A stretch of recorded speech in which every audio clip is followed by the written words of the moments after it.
Salut à tous, allez aujourd'hui je voulais faire une vidéo concernant le crash d'Anthony Vella.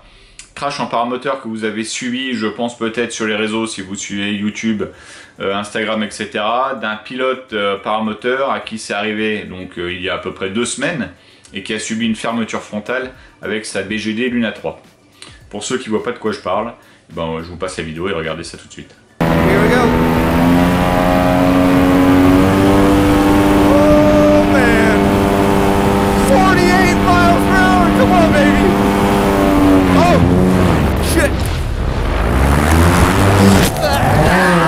Le but de cette vidéo évidemment, ce n'est pas de juger, de se moquer ou quoi que ce soit par rapport au pilote, c'est d'en tirer quelques enseignements, puisqu'on apprend de ses erreurs, mais on apprend aussi des erreurs des autres.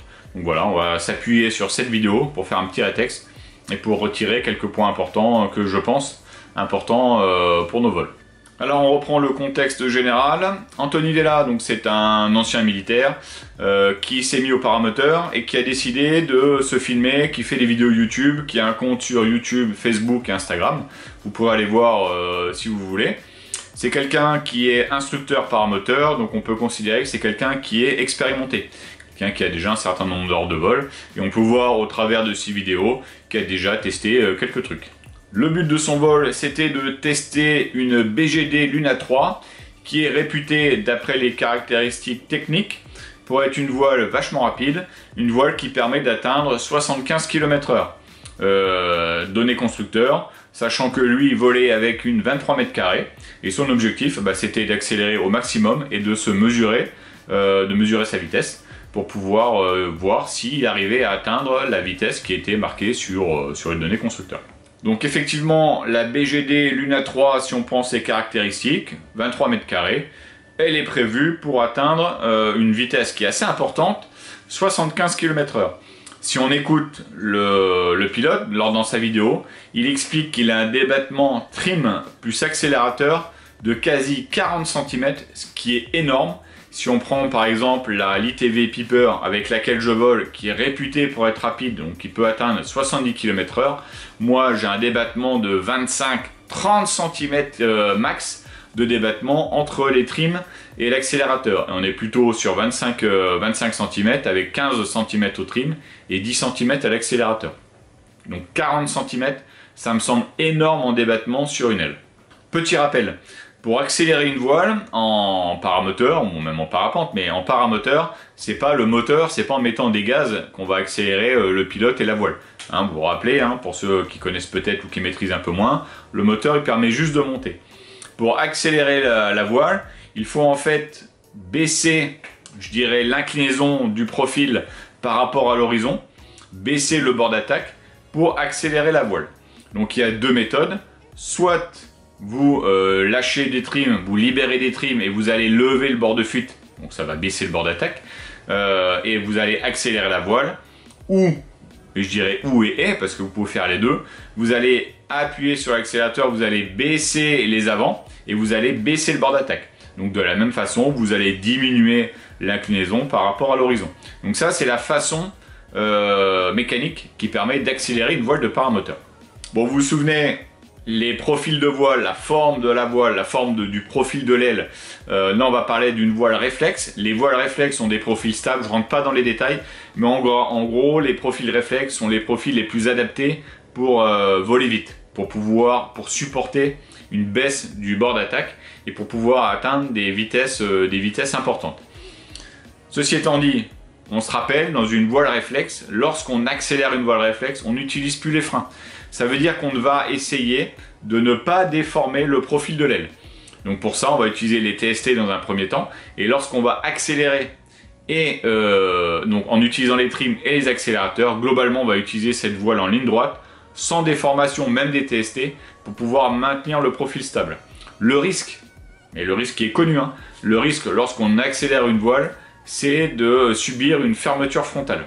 La fermeture frontale, c'est assez courant et commun lorsque la voile, on a un bord d'attaque qui est vraiment baissé par rapport au bord de fuite. Après, les filets d'air, etc. vont causer naturellement, au bout d'un certain temps, une fermeture frontale.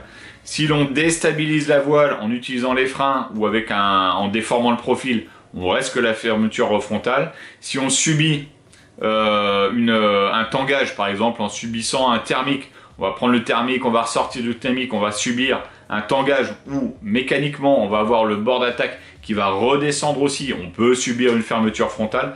Bref, la fermeture frontale c'est quelque chose qui est assez connu dans les risques lorsqu'on accélère une voile. Ceux qui utilisent les voiles au maximum trim plus accélérateur, souvent c'est ceux qui essayent d'avoir des vitesses linéaires importantes. Ce sont les pilotes de slalom par exemple, et si vous regardez des vidéos, en fait ils libèrent les accélérateurs pour engager le virage et ils réaccélèrent après le virage. Donc c'est bien quelque chose qu'on utilise en ligne droite, je dirais sans toucher les commandes, dans une aérologie stable pour éviter le tangage subi par une aérologie, et c'est quelque chose qui est risqué. Qu'est-ce qui s'est passé du coup? Donc le pilote a accéléré au maximum sa voile, il a subi une fermeture frontale du côté droit, et en fait il était trop bas, et je reviendrai dessus après, il était trop bas, il n'a pas réussi à récupérer sa voile, il ne pouvait rien faire à la hauteur où il était, et du coup il allait impacter la planète assez durement. Conséquence, il s'est fracassé au sol. Par chance, il n'était pas mort, il n'était pas inconscient, il a pu appeler les secours, il a dû attendre les secours. Et du coup, il a subi quand même pas mal de dommages. Il s'est cassé le coude, cassé le cou, cassé les vertèbres, cassé le matériel, etc. Mais il a dû subir énormément de chirurgie, vous pouvez le voir sur les photos. Et a priori, il n'aura pas trop de séquelles, il va pouvoir récupérer 95% de ce qu'il pouvait faire. Maintenant, est-ce qu'il va pouvoir revoler? Ça, c'est une autre chose. Alors, quelles sont les causes de ce crash? Alors, principalement, il semblerait que les causes de ce crash soient matérielles, même si le pilote a fait des erreurs de jugement. Le fait de sa fermeture viendrait, selon lui, et selon les différentes images, d'un nœud qu'il aurait eu au niveau des suspentes arrière. Vous pouvez voir là. Il s'est filmé pendant son vol avec une caméra 360. Il a été complètement clair sur ce qu'il a fait. Il a montré des vidéos sous tous les angles. Donc voilà ce que j'ai pu retirer. Donc a priori, il a eu une déformation de son profil. Et vous vous rappelez, voile accélérée, on ne touche plus au profil. Là, il a une déformation qu'il pense qui est due à un nœud dans ses suspentes. Donc si on regarde la position de la déformation de l'aile, eh bien on voit que ça vient sur ces suspentes là. Donc il aurait dû avoir un nœud quelque part dans ses suspentes, un raccourcissement de ses suspentes à ce niveau là, qu'il n'aurait pas décelé en vol.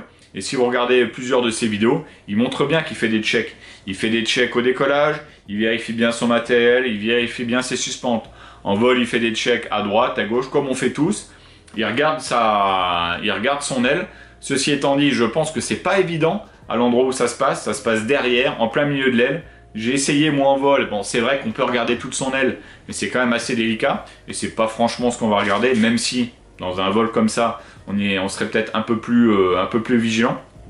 Mais voilà, donc pour lui, la cause du crash, c'est que bon, il a accéléré la voile, il était conscient qu'il risquait une fermeture, il touche pas aux commandes, on peut même le voir, je reviendrai dessus après, qu'il touche pas du tout les commandes puisqu'il est avec son téléphone, et pour le coup, ce n'est pas lui qui va créer une déformation du profil en touchant sur une commande. Donc c'est dû a priori à une déformation qui est mécanique, pour lui dû à un nœud dans les suspentes. Alors, évidemment, le pilote, malgré son expérience, a commis pas mal d'erreurs. On va pas revenir sur le jugement, sur les erreurs, etc. On va revenir sur les faits qui ont conduit à ce drame et qui ont conduit à ce crash qui aurait pu être malheureusement beaucoup plus grave. Dans les faits, je dirais peu importe comment c'est arrivé. Ce qu'il faut retenir, c'est les erreurs, je pense, de jugement qui l'a conduit plutôt à ça et ce que nous on doit retirer de son crash. Alors la première chose évidemment à retenir, c'est que il vole trop bas. De manière générale, la hauteur, c'est la sécurité. Dans son cas particulier, où il sait qu'il va accélérer sa voile au maximum, il sait que le risque principal, c'est la fermeture frontale, qu'il a peut-être un secours, ça je ne sais pas. Le seul moyen de pouvoir actionner un secours en sécurité ou pouvoir laisser la voile se réouvrir en cas d'une fermeture frontale qui, normalement bien maîtrisée, peut permettre de revoler derrière, la voile devrait se réouvrir. Mais pour ça, il faut du gaz, il faut être en hauteur. Il faut un peu de hauteur minimum, je dirais 500, 1000 pieds. 1000 pieds pour faire ce genre d'exercice. Donc je pense la première erreur du pilote, c'est de voler trop bas. Et ça, c'est quelque chose qu'on doit retenir. Retenez que la hauteur, c'est la sécurité. Alors oui, bien sûr, moi aussi, je fais des vidéos où je vole bas, je vole au radada, etc. Ceci étant dit, pas de prise de risque considérée. Si vous volez bas, essayez toujours d'avoir au moins un endroit qui vous permet de vous poser. Ne volez pas au-dessus de l'eau sans gilet, ne volez pas au-dessus des arbres au ras des cimes. Si vous avez une coupure, vous tombez dans les arbres. Donc là, vous prenez des risques inconsidérés. Donc là, le premier truc à retenir, c'est attention à la hauteur de vos vols. La hauteur, c'est la sécurité. Je rappelle la réglementation malgré tout. Normalement, on ne doit voler pas en dessous, on doit voler au-dessus de 500 pieds seuls. Deuxième chose à retenir, c'est la vérification de son matériel. Je ne doute pas que ce pilote a vérifié son matériel à la fois avant, et on le voit dans ses vidéos, à la fois pendant son vol, etc. Mais l'important, c'est de bien checker son matériel, à la fois son moteur, d'accord, on peut avoir des casses, on peut avoir des pièces d'usure, etc. que l'on doit changer, et à la fois son aile, et je dirais son aile même principalement, parce qu'en fait c'est ce qui vous tient en l'air. Donc attention toujours à bien vérifier votre matériel, à avoir un matériel conforme, et si vous allez un petit peu plus loin dans le matériel en faisant des figures, en faisant de l'accélération, etc., assurez-vous de faire ça en sécurité, et assurez-vous que le matériel est fait pour ça. Troisième point que je mettrai en avant, c'est l'effet caméra, l'effet public. C'est deux choses qui sont importantes, sur lesquelles on peut être confronté en tant que paramoteur, surtout lorsqu'on vole à plusieurs. La première, c'est l'effet public. L'effet public, c'est l'envie de montrer, l'envie d'essayer d'impressionner son entourage, qu'il soit en vol, au sol, etc. Où là, on a envie de bien montrer, on a envie de faire un passage bas, on a envie de faire la petite figure qui va bien. Et c'est là où on prend un risque inconsidéré. Attention à l'effet public. L'effet public, il peut aussi se retrouver dans l'effet caméra. Et moi, je le vis assez souvent, même si je suis assez confronté dans mon métier, donc je suis assez conscient de ce problème. L'effet caméra, c'est comme l'effet public, c'est on a une caméra, on est en train de filmer, on se dit, bon là, j'ai envie de faire des belles images, et bien c'est là où aussi on va pouvoir prendre des risques peut-être inconsidérés. On va sortir un téléphone, une caméra, un appareil photo dans un moment où on devrait plutôt penser à piloter, plutôt assurer son matériel, ne pas faire pareil de choses inconsidérées parce qu'on a une caméra en vol. Donc dans son cas, je dirais qu'il a pris une part de risque parce que vous pouvez le voir en vol, hein, il vole et la seule chose qu'il a et la seule chose qui l'intéresse finalement, c'est la vitesse qu'il peut lire sur son téléphone lorsqu'il est accéléré. Là, il est dans une phase, je dirais, délicate. Bah, dans ces cas-là, moi j'aurais privilégié plutôt un système fixe, j'aurais gardé les commandes ou proche des commandes pour pouvoir assurer un maximum de sécurité. Et la priorité pour le coup, même si c'était la vitesse, bon, ça aurait été quand même ma sécurité. Donc attention à ça, l'effet public, l'effet caméra, c'est quelque chose que vous pouvez prévoir. Ok, vous savez qu'il va y avoir du monde, ok, je fais attention à ce que je fais, je prépare mon vol. Je vais amener des caméras, je fais attention à mon matériel, je fais attention à quand je filme, je fais attention à ce que je filme. Toujours priorité sur la sécurité. Une chose aussi qui est intéressante à retenir, c'est finalement ce mec qui part en vol, il se crache, et pour s'en tirer, il appelle le 911, hein, on est aux États-Unis, il appelle le 911 avec Siri. Hey Siri, call 911!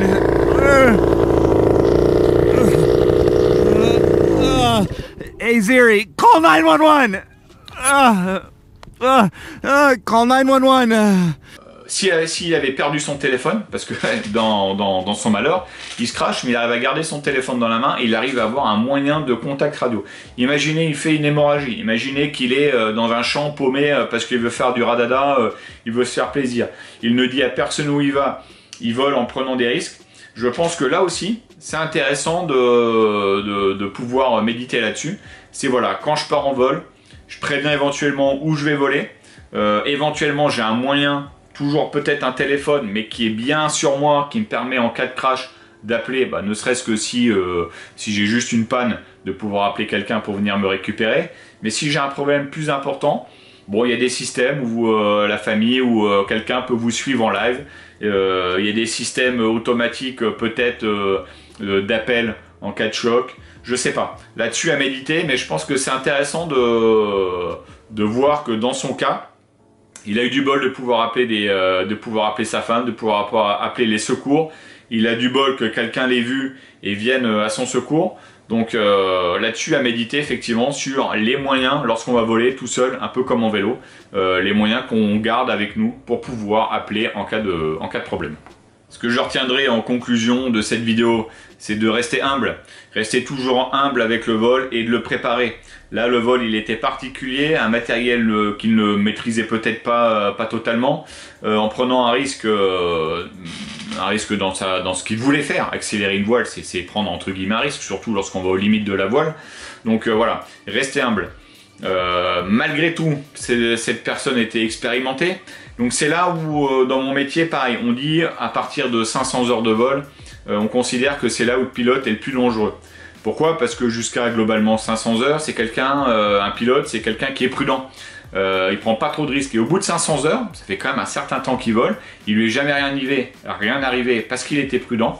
Et c'est là où il va commencer à prendre des risques peut-être inconsidérés, se sentant assez fort parce que jusque-là, tout s'est bien passé. En paramoteur, c'est un peu pareil. Lorsqu'on commence à avoir pas mal d'expérience, et bien on peut considérer que bon, bah, finalement ça se passe bien, on peut aller un petit peu plus loin dans ce qu'on fait, mais voilà, restez humble. Si vous allez un petit peu plus loin dans vos figures, préparez-les, prenez la hauteur nécessaire, assurez-vous peut-être d'avoir un secours, vous dites bon là je vais peut-être aller un peu plus loin, assurez-vous de toujours voler en sécurité ou d'assurer votre sécurité. Vous voulez faire un vol, c'est interdit, mais je l'ai fait, mais vous voulez faire un vol au-dessus de l'eau pour essayer de faire du foot drag, soit faites ça dans un champ, dans des barques où il y a 10 cm de flotte. Au moins, si vous loupez, etc., bah, vous n'allez pas vous noyer. Si vous voulez faire des figures, allez suffisamment haut pour débuter votre figure. Essayez doucement, allez peut-être un petit peu plus loin, mais gardez-vous la sécurité nécessaire pour pouvoir rattraper une figure que vous ne maîtrisez pas. Vous allez voler dans une zone que vous ne connaissez pas, une navigation que vous ne connaissez pas. Bah pareil, on prend de la hauteur, on prend son temps, on s'assure toujours d'avoir une zone de dégagement pour poser en cas de panne moteur. Voilà, donc ce que je retiendrai de cette vidéo, déjà, je souhaite un prompt rétablissement au pilote, parce qu'il a quand même vachement de bol, et, il n'est pas décédé, il n'est pas tétraplégique, il n'est pas dans le coma, donc il s'en sort plutôt bien, et si on voit dans ses dernières vidéos, il est même retourné chez lui. Tout ce qu'on doit retenir, c'est préparation du vol, rester humble sur le vol et toujours assurer sa sécurité au maximum pour les vols. Voilà, bon malgré tout, les vols on prend plaisir. Bon vol à tous et à bientôt.